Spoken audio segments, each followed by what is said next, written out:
Shalom Bapak Ibu. Seperti biasa, mari dengan senyum beri salam kanan kiri muka belakang, lalu katakan damai sejahtera bagimu.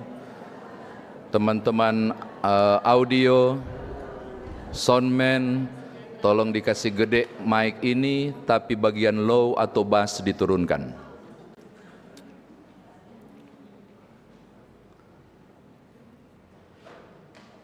Satu kali ada anak muda yang berpendidikan tinggi pulang kampung. Satu-satunya jalur untuk sampai ke kampungnya setelah penerbangan dan jalan darat adalah menyeberangi sungai yang deras. Ini di perkampungan, di pedalaman. Ya, pendidikan tinggi, bicaranya juga tinggi. Dia menumpang di sebuah perahu kecil untuk bisa menyeberang. Lalu mulailah dengan sengaja dia memamerkan ilmunya. Dia tanya ke yang sedang mendayung perahu itu, "Pak, Bapak tahu enggak ilmu psikologi?" Kasihan tukang perahu mau tahu apa? Enggak tahu apa ya? Aduh, susah Bapak jalani hidup ini kalau tidak mengenal hal-hal yang berhubungan dengan psikis seseorang. Oh ya? Iya. Lanjut lagi, "Pak, Bapak tahu enggak ada ilmu juga yang sangat penting? Zoologi." Ih, apa itu? Loh, Bapak kan nelayan, paling tidak ilmu tentang binatang Bapak mesti tahu, strateginya kayak apa. Jadi begitu angku dan sombong. Lalu muncullah semua logi-logi yang lain itu muncul, kata logos kan, logi-logi yang itu muncul. Bapak itu bilang nggak bisa, nggak tahu. Tidak tahu mengapa ketika lalu penyeberangan, nggak tahu dari mana tuh, dari ada tiba-tiba arus yang cukup deras dan mulai goyang ini kapal. Lalu Bapak itu mulai nengok ke belakang. Anak muda ini mulai pucat pasi dan mulai pegang kuat-kuat. Lalu si Bapak itu langsung nengok, "Dek, kamu tahu nggak ilmu berenang logi?" "Nggak tahu Pak." "Kau mati hari ini." Kalau saudara baca teks ini, ada hal yang aneh menurut saya. Ini nelayan profesional yang pasti sangat tahu berenang logi kan. Saya hanya bisa satu gaya, beberapa jemaat sudah tahu ya. Bukan gaya batu, bukan. Saya mahir di gaya dada. Jadi kalau sudah masuk air tinggal dada dan nggak bisa balik lagi, saya nggak bisa berenang. Itu Danau Genesaret itu, kalau saudara pernah dengar Genesaret, Galilea, apalagi Kineret, atau Laut Tiberias, itu sama. Itu Danau Galilea, itu Danau Tiberias, Danau Genesaret, Kineret, atau Laut Tiberias itu sama, lokasinya sama, tinggal dari mana engkau menyebutkannya. Kalau sedang berada di Galilea, engkau akan sebut itu Danau Galilea. Kalau lagi di Tiberias, kau akan sebut Danau Tiberias, dan seterusnya, atau Laut Tiberias. Khusus wilayah Tiberias, dorang akan sebut bukan danau, tapi Laut Tiberias. Sangat luas, luas banget, kedalamannya hingga 53 meter ke bawah, itu cukup deras. Dan itu wilayah yang pegunungan-pegunungan memungkinkan kemudian angin pada kondisi tertentu melewati beberapa bagian gunung itu menjadi cukup kuat dan cukup kencang, membuat ombak dan besar. Saya terakhir bulan Maret itu ke sana pakai perahu yang besar, motor, udah bisa lebih 100 orang masuk di dalam itu. Tenang banget. Tapi baca di ensiklopedi, ada masa, ada situasi yang nggak bisa ditebak, tiba-tiba seng. Dan kalau Bapak Ibu baca di teks kita, tolong lihat ayat 36, ini bukan kapal, ini perahu. Kelompok 12 menyeberang bersama Yesus. Lalu kita dapat lagi kalimat terakhir, perahu-perahu lain juga menyertai. Apa artinya? Kelompok 12 itu terbagi di perahu-perahu. Berarti kita bisa bayangkan perahu ini kecil. Lalu ada kondisi di mana Alkitab bilang Yesus tidur pada tilam. Terjemahan bebasnya itu bantal. Buat apa? Tempat duduk untuk orang mendayung. Itu kondisinya. Nah sekarang mari bayangkan dengan hal yang luar biasa itu, tolong ayat 37. Mengamuklah taufan yang dahsyat dan ombak menyembur masuk, ayat 37, ke dalam perahu sehingga perahu itu mulai penuh dengan air. Kalau ini terjadi ke saya akan langsung doa penyerahan. Ke dalam tangan-Mu ya Tuhan ku serahkan nyawa. Gue udah gak bisa. Tapi kalau saya baca, saya rasa aneh. Kalau ini terjadi pada para nelayan profesional, murid-murid Yesus, yang notabene seorang nelayan yang biasa di lokasi Tiberias, yang biasa di lokasi Galilea, Kineret atau apapun namanya tempat itu. Mestinya ini tidak mengejutkan. Makanya perlu diberi tanda tanya besar, ada apa? Mengapa mereka seperti itu? Yang pasti catatan pertama saya mau katakan, terjadi kepanikan luar biasa. Perahu pertama, kedua, ketiga, keempat pasti. Dan Alkitab mengatakan kasusnya ombaknya naik. Perahunya hampir penuh dengan air dan hampir tenggelam. Kata lain adalah mereka hampir mati. Kenapa terjadi kepanikan yang luar biasa? Alkitab menyebut sesuatu yang penting di ayat 40 sebagai catatan pertama saya. Tolong lihat ayat 40. Mengapa kamu begitu takut?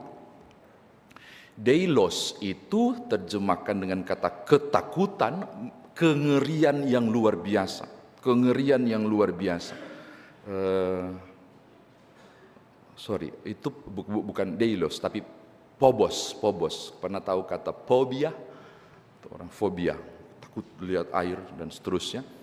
Fobia air, fobia ruang kecil dan seterusnya. Dorang alami itu. Mengapa engkau ketakutan, bukan takut. Kalau pakai terjemahan baru edisi kedua, terjemahannya ketakutan, bukan takut. Mengapa kamu ketakutan? Kedua, mengapa kamu tidak percaya? Hal pertama yang saya mau sampaikan. Mereka hampir mati. Mereka kewalahan, mereka takut, mereka mengalami kengerian. Penyebabnya cuma satu, karena fokus mereka dinyatakan pada pertanyaan seorang murid di ayat 38. Guru, engkau tidak peduli kalau kita binasa? Hal pertama, kenapa orang-orang hebat seperti para murid ketika hadapi taufan yang dahsyat dan hampir tenggelam perahu itu, mereka mengalami ketakutan karena fokus mereka adalah kami binasa, kami tidak tertolong, kami hancur. Perhatikan kata-kata mereka ya. Engkau tidak pedulikah kalau kita binasa? Di benak mereka binasa. Di benak mereka mati, di benak mereka tenggelam. Hati-hati Bapak Ibu, pikiranmu bisa menyesatkanmu.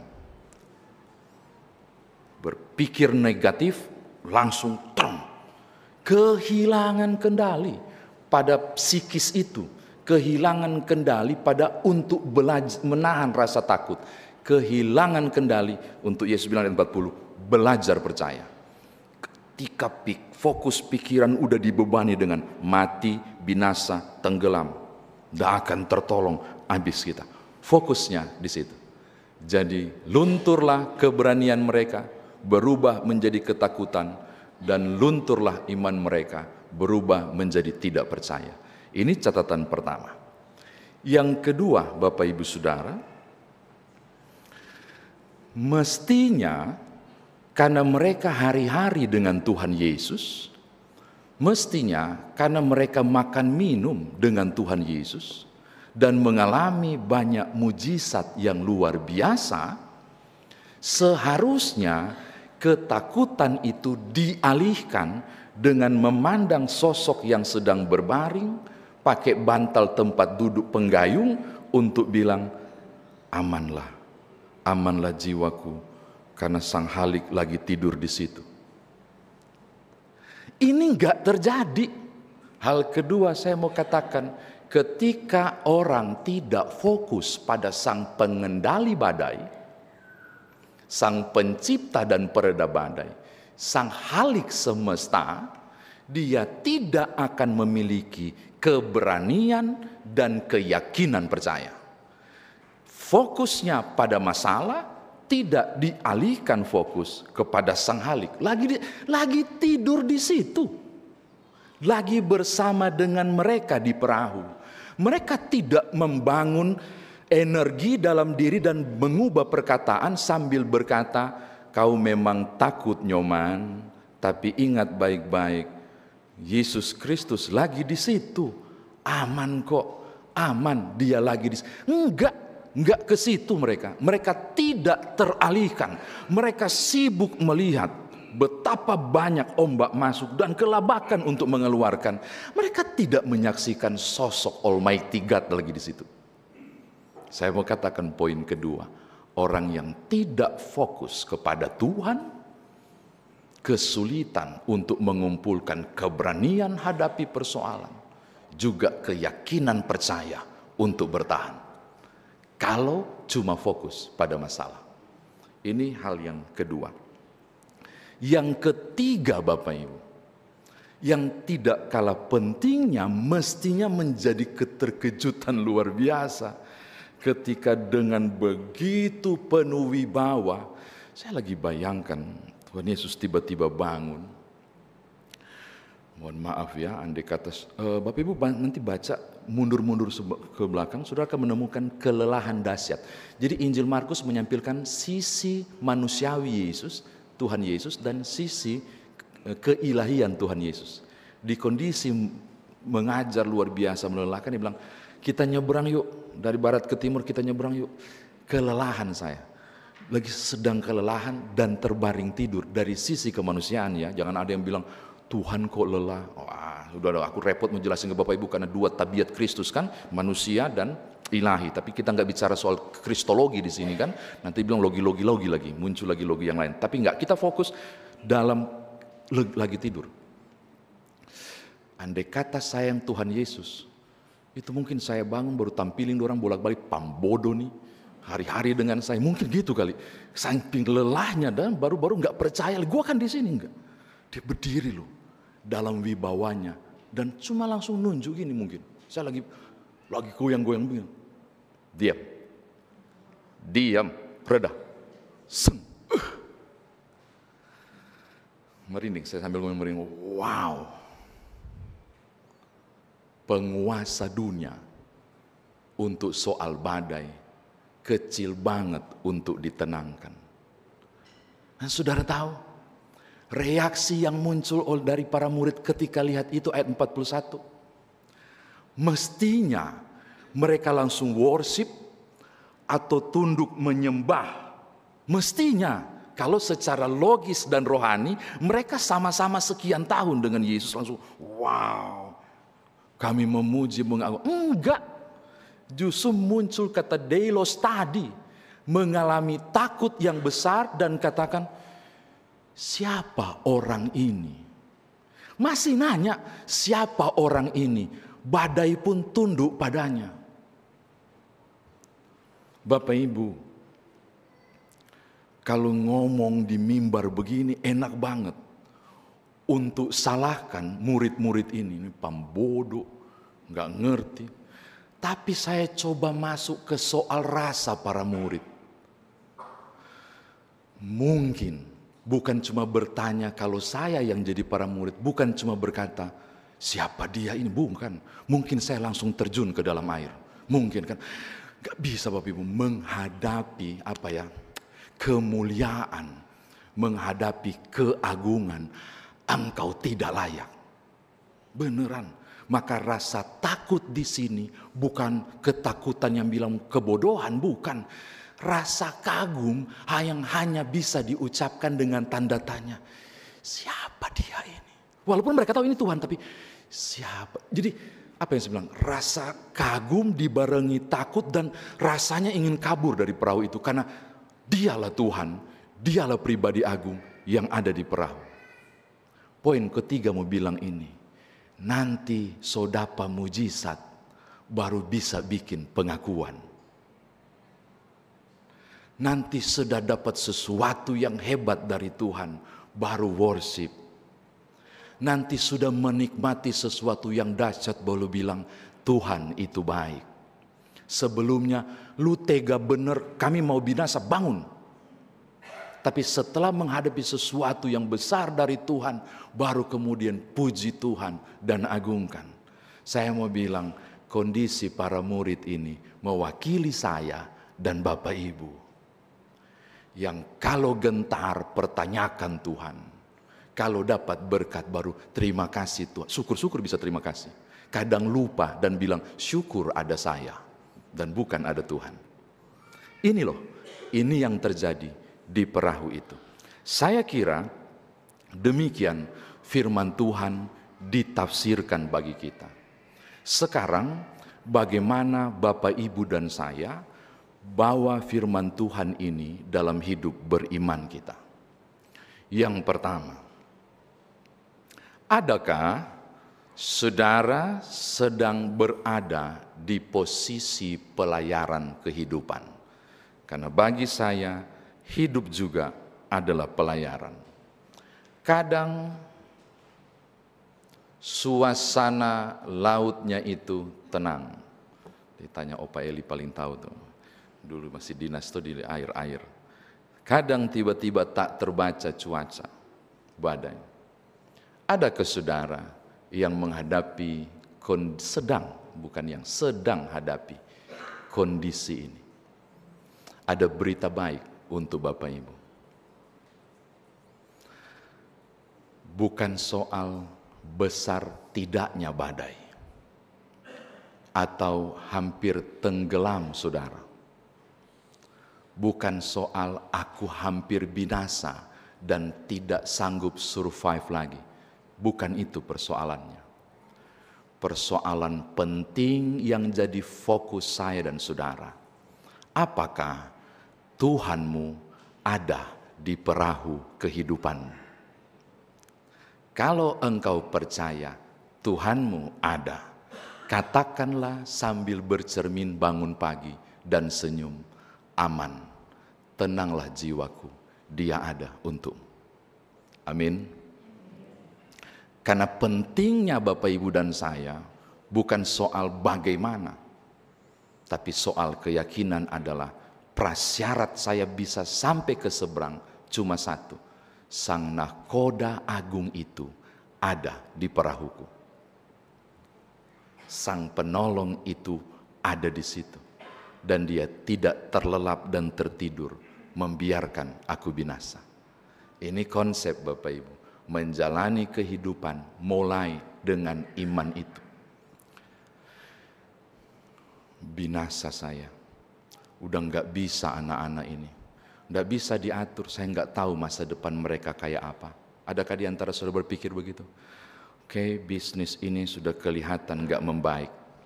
Hancur sudah, peluang sudah nggak ada. Ya mau diapa oleh Tuhan, nggak bisa apa-apa. Hati-hati, ucapanmu jangan salah. Jangan, ucapkan kata-kata iman. Masalah boleh besar, masih ada Tuhanku yang lebih besar. Badai boleh datang menderu, tapi Tuhanku penghalau badai itu. Katakan dengan perkataan iman, bangun cara berpikir positif. Itu mampu memblok munculnya rasa takut dan khawatir. Itu namanya manajemen masalah. Kemampuan saudara untuk membangun energi positif berdasarkan kaidah rohani. Jadi jangan lagi, sudahlah, sudah nggak mampu ini, sudahlah, janganlah. Aduh, benar saya kewalahan, benar, enggak, tapi saya akan bangkit lagi. Saya akan bangkit lagi. Kenapa enggak begitu? Untuk bangun pemahaman dan semangat yang baru dalam kehidupan kita. Itu yang pertama, Bapak Ibu. Jadi persoalan saudara adalah ada tidaknya Tuhan Yesus dalam bahtera rumah tanggamu, dalam perahu kehidupanmu. Dan saya mau pastikan dari mimbar ini, Tuhanmu dan Tuhanku ada di situ. Ada di situ. Percayalah, ada di situ. Ini hal yang pertama untuk dibawa pulang. Hal yang kedua,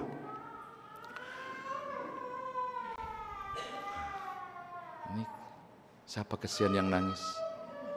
Ya. Sampai di mana saya? Yang kedua Bapak Ibu.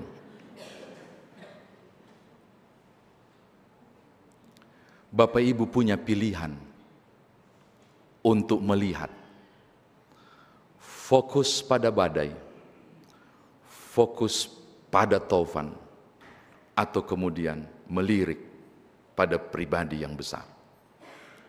Engkau dapat buat pilihan, tetap melihat persoalan atau mengalihkan pandangan kepada Sang Maha Besar dan Khalik semesta. Akan ada goncangan Bapak Ibu, up and down, naik turun orang punya kualitas iman ketika datang masalah. Jangankan saudara, ya ampun, ini orang yang ngomong tentang Tuhan hampir tiap hari Minggu di mimbar. Untuk saksinya tuh Duran 2 itu, up and down ketika hadapi masalah. Bapak Ibu nggak bisa bayangkan Kak, waktu saya kebakaran Pastori, semua habis, terbakar, nggak ada sisa. Ya toga pun nggak ada. Yang tersisa Alkitab yang saya bawa ke sana, ke dalam hutan untuk doakan. Jadi mereka itu Dayak Basap. Mereka itu nggak ada sawah, adanya padi ladang. Kalimantan nih, nggak ada sawah. Caranya nanam gimana? Tebang hutan, baru bakar. Setelah sudah enggak, baru kemudian berharap hujan turun. Baru dorang taruh benih, baru berharap hujan turun. Saya diminta masuk hutan. Jadi pastori dan gereja di tengah hutan. Tapi sekarang disuruh masuk hutan. Bisa bayangkan enggak? Hutan pehutan. Itu loh, sudah. Ngapain tahu enggak Bapak? Doakan pendeta supaya turun hujan. Aku berdoa minta dengan sungguh-sungguh. Pas amin, dan baru makan siang di tengah hutan, anak-anak kecil lari dari kampung masuk dalam hutan dan pakai bahasa Dayak, ngomong ke tua-tua adat. Kira-kira terjemahan bebasnya sok-sok tahu saya dengan bahasa Dayak itu kira-kira begini. Rumah pendeta terbakar, gitu. Mamanya anak-anak lagi hamil 3 bulan, 4 bulan. Punya udah kelihatan perutnya. Perutnya memang ada tapi udah lebih kelihatan. Kurang apa Bapak Ibu? Kurang apa? Melayani luar biasa, nggak ada sinyal, nggak ada listrik, nggak ada apa. Itu keluhanku. Kurang apa saya Tuhan? Di mana Engkau? Coba lihat. Si Nyoman Jepun loh, pendeta loh, ngomel, gue ngomel. Di mana Engkau? Kenapa? Saya fokus pada kehilangan. Saya fokus pada kehancuran. Aku hampir menghujat Tuhanku. Karena saya fokus pada masalah. Di mana Engkau? Di saat aku menanggalkan semua fasilitas, bertemu dengan orang-orang yang gak ngerti baca tulis, untuk aku sampai begitu Bapak Ibu.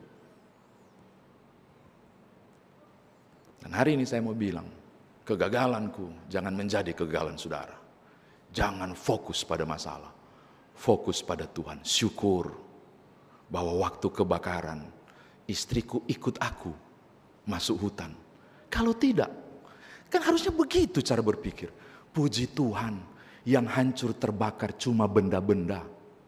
Tapi aku masih diberi kesempatan melayani. Mestinya begitu. Maka saya mau bilang, kalau engkau fokus pada masalah, imanmu tidak bangkit.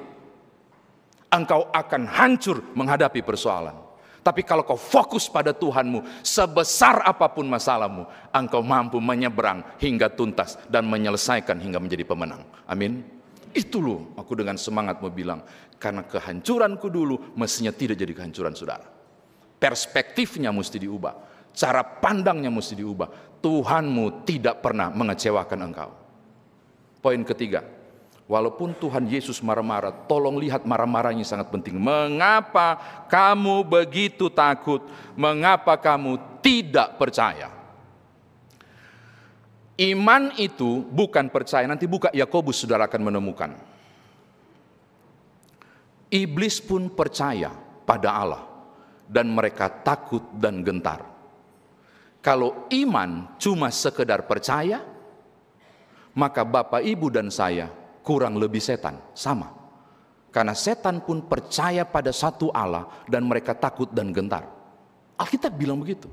Maka untuk bedakan saya dan setan-setan, untuk bedakan Bapak Ibu dengan orang-orang itu, iman bukan sekedar percaya, tapi iman adalah kemampuan untuk mempercayakan hidup kepada Allah. Apapun yang terjadi, walaupun ombaknya besar, walaupun hampir tenggelam, walaupun akhirnya duka terjadi, walaupun akhirnya ambruk sesuatu luar biasa, tidak ada excuse, tidak ada alasan. Karena bagiku iman adalah kemampuanku untuk mempercayakan hidupku kepada Allah. Apapun yang terjadi. Apapun yang terjadi. Makanya Yesus pertanyakan mereka, waktu ikut dengan saya enak-enak dapat mujizat, kau percaya? Sekarang ketika ada badai, kau tidak percaya. Karena iman cuma percaya, bukan mempercayakan hidup. Terakhir, saya mau tutup.